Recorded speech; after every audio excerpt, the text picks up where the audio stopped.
Hello everyone, welcome to Legal Corpus and today we are going to discuss Bihar Judiciary 2000 to 2018 CRPC questions which were asked in the previous exam। और आज हम 2000 से start करेंगे और 2018 तक के सारे क्वेश्चन देखेंगे कि कितने क्वेश्चन आए थे और क्या क्या नेचर था और कैसे कैसे क्वेश्चन थे। तो चलिए स्टार्ट करते हैं। Question number 1, a sentence of imprisonment for life pass by an assistant session जज। यहाँ पे असिस्टेंट सेशन जज की बात की जा रही है। तो सभी हम लोगों को पता है कि असिस्टेंट सेशन जज के पास पावर नहीं होती है कि 10 साल से ज़्यादा वो सज़ा दे पाए, जो कि सेक्शन 28 में दिया है। और एक बात मैं बता दूं कि इसमें हर एक क्वेश्चन के साथ मैं एक्सप्लेनेशन भी दूंगा कि जो आंसर है, और क्वेश्चन आंसर के फॉर्म में मैंने इस चीज़ को नोट डाउन किया है और उसके साथ एक्सप्लेनेशन भी है। तो देखते हैं। इसका आंसर था इज़ बियॉन्ड हिज पावर, क्योंकि जो सेशन जज होता है उसके पास 20A सब क्लॉज 3 में दिया है कि असिस्टेंट सेशन जज pass any sentence authorised by law except sentence of death, imprisonment for life, imprisonment term exceeding 10 year, यानी कि 10 साल तक की ही वो सजा दे सकता है, उससे एक्सीड नहीं कर सकता। तो ये पहला क्वेश्चन था। दूसरा क्वेश्चन देखते हैं। In certain cases any police officer, तो आंसर है can arrest any person without an order from magistrate and without a warrant, जो कि सेक्शन 41 ऑफ CRPC में दिया है। प्रोवाइड्स व्हेन पुलिस ऑफिसर में अरेस्ट विदाउट वारंट। यहाँ पे क्वेश्चन दिया है, उसके बहुत सारे ऑप्शन दिए होंगे और जो मैंने कलेक्शन किए हैं सारे क्वेश्चन 2000 से 2018 के, तो मैंने ऑप्शन नहीं रखा है, उसको क्वेश्चन आंसर के फॉर्म में रखा है, क्योंकि आंसर आपको पता चल जाएगा तो ऑप्शन आप लगा लेंगे। तो इस चीज़ को देखते हुए कि क्या उसका वैलिड क्या आंसर है, इस चीज़ को मैंने रखा है। थर्ड क्वेश्चन देखते हैं। Any property which may be alleged और suspected to have and stolen, यानी कोई ऐसी प्रॉपर्टी है जो कि सस्पेक्टेड है और एलिज है कि वो मतलब वो चोरी की है, तो क्या होगा उसमें। तो आंसर है can be seize by police officer, जो कि सेक्शन 102 में दिया गया है। फोर्थ क्वेश्चन देखते हैं। If husband has contracted marriage with another women or keeps a mistress, तो इसका आंसर होगा it just a ground for his wife to refuse to live with him. एक ऑप्शन होगा उसमें, और ये ऑप्शन था जो करेक्ट आंसर है उसमें। is just a ground for his wife to refuse to live with him according to section 125 सब clause 4 देखेंगे, जिसमें ये प्रोविजन दिया गया है। अगला देखते हैं 5, a magistrate making an order of alteration of amount of maintenance, तो मजिस्ट्रेट के पास जो है अल्टरेशन की है क्या पावर है, तो may increase the amount ever 500 per month, जो कि सेक्शन 125 और 127 आप देखेंगे तो उसमें दिया गया है ये प्रोविजन। और अगला देखते हैं 6, where two court subordinate to the same high court have taken a cognizance of same offence and question arises as to which of them shall try that offence. मतलब एक ही हाई कोर्ट के दो subordinate कोर्टें हैं जिन्होंने cognizance लिया है, तो ये अब कौन सी कोर्ट जो है उस ऑफेंस को ट्राई करेगी। तो यहाँ पे क्वेश्चन अराइज करता है, तो इसका आंसर होगा question shall be decided by the concern high court, जो कि एक्सप्लेनेशन में दिया गया है। Section 186 clause A of CRPC says that where 2 or more courts have taken a cognizance of same offence and a question arises as to which of this ought to inquire into or try that offence, the question shall be decided if the court are subordinate to the same high court by that high court। तो उसी high court के द्वारा ये चीज़ निश्चित की जाएगी कि 186 के अंतर्गत कि कौन सी कोर्ट इस चीज़ को ट्राई करेगी और इन्वेस्टिगेट कराने की पावर है, तो इंक्वायरी कराने की पावर है। 7 देखते हैं। If a complaint in writing is made to a magistrate who is not competent to take a cognizance of an offence, तो क्वेश्चन का मतलब है कि अगर कंप्लेंट राइटिंग में दी जाती है मजिस्ट्रेट को और जो कि वो कॉम्पिटेंट नहीं है उसको कॉग्निजेंस लेने के लिए उस ऑफेंस का, तो वो क्या करेगा। तो आंसर है he shall return it for presentation to the proper court with endorsement to that effect. अब ये सेक्शन जो है वो 201 है CRPC का। बाय एक्सप्लेनेशन देखते हैं। By virtue of section 201 if the complaint is made to a magistrate who is not competent to take cognizance of an offence, he shall A, if the complaint is in writing, written it for presentation to a proper court with the endorsement to that effect, जो कि option था और ये सही answer है और correct answer है। और दूसरा ये ऑप्शन नहीं है, ये मतलब प्रोविज़न है 201 के, तो मैं दोनों ही करेक्ट हैं। ये ऑप्शन ए भी नहीं है, इसको समझिएगा, ये ऑप्शन नहीं है, बट ये जो उसकी जो लैंग्वेज है वो है क्लॉजेस में डिफाइंड है ए और बी में। If the complaint is not in writing direct the complaint to proper court, मतलब दो ही प्रोविजन होते हैं, या तो उसको बोल देगा और रिटर्न में होगा तो उसके साथ वो पेपर भेज के उसको प्रॉपर कोर्ट में पहुंचा देगा। 8 देखते हैं, bail to a person apprehending arrest. अब जो अप्रीहेंडिंग टू अरेस्ट का मतलब, यहाँ पे अप्रीहेंडिंग अरेस्ट का मतलब आ गया, वहाँ पे एंटिसिपेटरी बेल का ही मतलब होता है, यहाँ पे उसको खतरा होता है पर्सन को, तो इस मैटर में बेल जो होती है वो एंटिसिपेटरी बेल कहलाती है। तो आंसर देखते हैं, can be granted by high court और the court of session. High court और कोर्ट ऑफ सेशन दे सकती है। एक्सप्लेनेशन देख लेते हैं। Section 438 of CRPC provides for the direction for grant of bail apprehending arrest. It is also known as anticipatory bail. The person has reason to believe that he may arrested or accusation of having committed a non-bailable offence. Then he only apply to the court. 9th question देखते हैं। Appeal against acquittal made by a metropolitan magistrate shall lie to. तो जो appeal है वो appeal against acquittal made by, मतलब acquittal कर दिया है मेट्रोपॉलिटन मजिस्ट्रेट ने, तो वो अपील जो है वो कहाँ जाएगी? वो सेशन जज के पास जाएगी। आंसर सही है, सेशन जज। तो एक्सप्लेनेशन देख लेते हैं। According to section 378(1) sub clause A, the district magistrate may in any case direct the public prosecutor to present an appeal to the court of session from an order of an acquittal passed by the magistrate in respect of cognizable or non-bailable offence. cognizable और non-bailable offence के तहत अगर मतलब उसके अंतर्गत magistrate ने कोई acquittal कर दिया है तो पब्लिक प्रोसिक्यूटर को डायरेक्ट करेगा डिस्ट्रिक्ट मजिस्ट्रेट जो होगा कि आप जो है वहाँ जाइए और 378 के अंतर्गत उसको अपील करिए।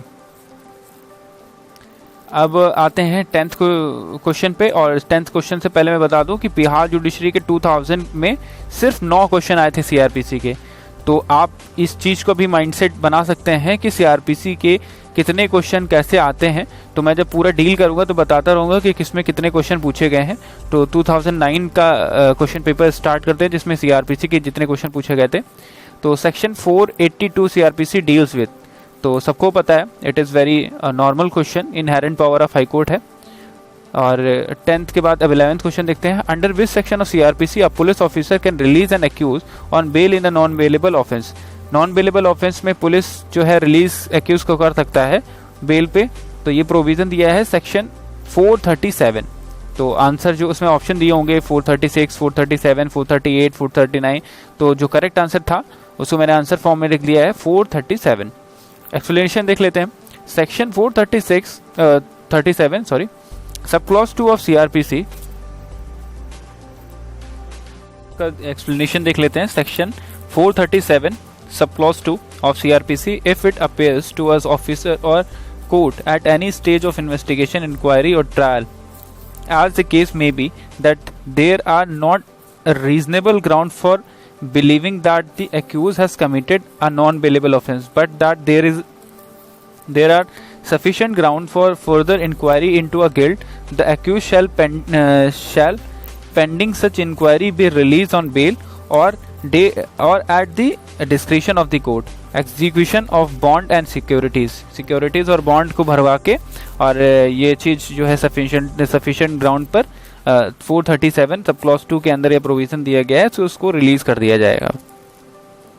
अगला क्वेश्चन देखते हैं 12th क्वेश्चन, और ये आपको जानकर बहुत हैरानी होगी कि तो 2009 में जो क्वेश्चन पेपर आया था उसमें सीआरपीसी के सिर्फ 2 ही क्वेश्चन थे, यानी कि 2 क्वेश्चन मतलब 3 क्वेश्चन थे, 10th वाला, 11th वाला और 12th वाला, बस इसके अलावा और कोई क्वेश्चन नहीं थे। तो अगला क्वेश्चन देखते हैं। Under which section of CrPC a magistrate can arrest a person. तो सेक्शन 44 है, इसको अब जब पढ़ेंगे तो उसके बारे में जान जाएंगे, इसलिए मैंने एक्सप्लेनेशन में उसकी डेफिनेशन भी लिख दी है, उसका इलस्ट्रेशन भी है और एलिब्रेशन भी है। तो सेक्शन 44 है।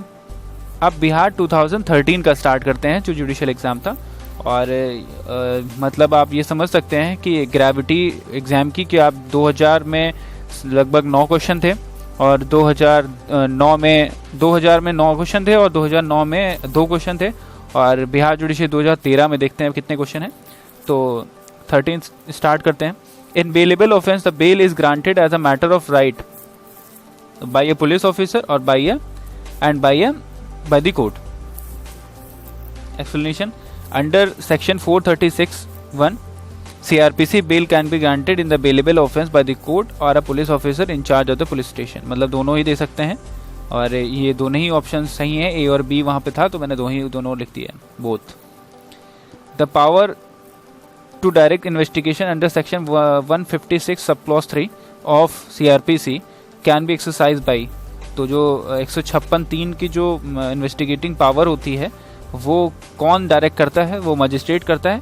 तो एक्सप्लेनेशन है, any magistrate empowered under section 190 में order investigation of under section 156 sub clause 3 of CRPC. जो एम्पावर्ड है वो 193 के अंदर है और इन्वेस्टिगेशन जो कराएगा वो 156 सब क्लॉज 3 की होगी. जो इन्वेस्टिगेशन होगी वो 156(3) की होगी. अगला देखते हैं 15th question. The investigating police officer has power to summon that attendance of person acquainted with the facts and circumstances of the case under.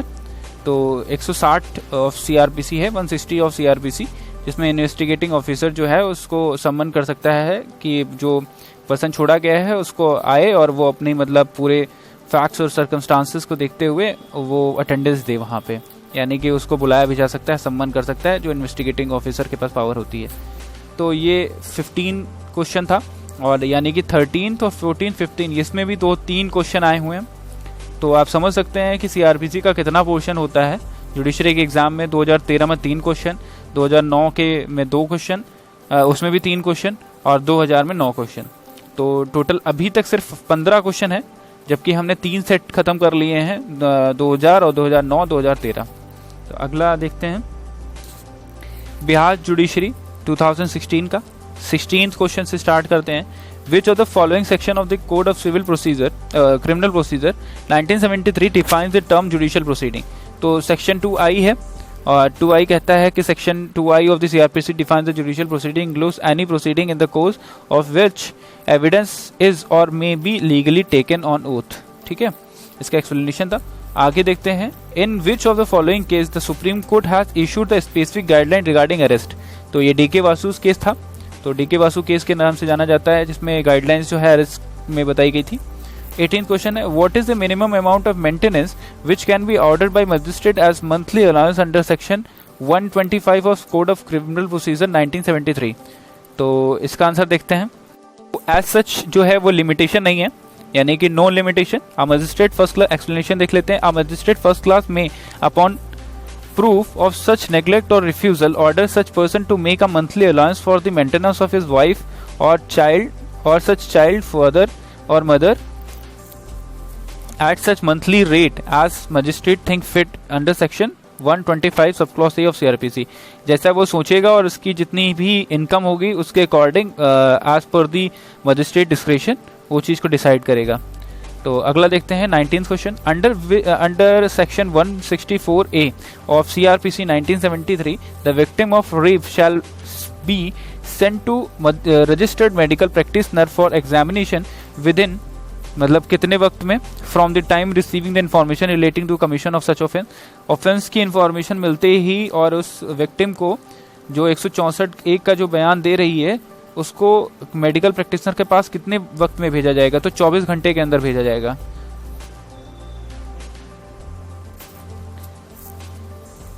20th देखते हैं. Which of the following sub section was oblique were inserted by the Code of Criminal Procedure Amendment Act 2005 in 176 of CRPC. अब ये बहुत important question है, काफ़ी important question है, क्योंकि ये देखा जाता है कि 2005 में जो अमेंडमेंट हुए, और बेसिकली अगर आप जब पढ़ के जा रहे हैं तो जितने भी अमेंडमेंट होते हैं जिस भी प्रोविज़न या एक्ट के, उनको आप जरूर देखिए, उनकी डेट ऑफ इन्फोर्समेंट देखिए और कौन कौन से चेंजेस हुए हैं और जो जो चेंजेस हुए हैं उनको भी जरूर पढ़ के जाइए. तो 176 में जो 2005 में जो चेंजेस हुए थे वो सेक्शन 176A(1) और सेक्शन 176 सब क्लॉज 5 ये हुआ था ऐड. अगला 20th देखते हैं. The period of limitation prescribe in the code of criminal procedure is not applicable to offences under. तो इसका आंसर देखते हैं. ये सारे हैं, यानी कि आंसर होगा income tax act 1961, custom act 1962 और फॉरेन एक्सचेंज मैनेजमेंट एक्ट 1999, ये सारे ही हैं।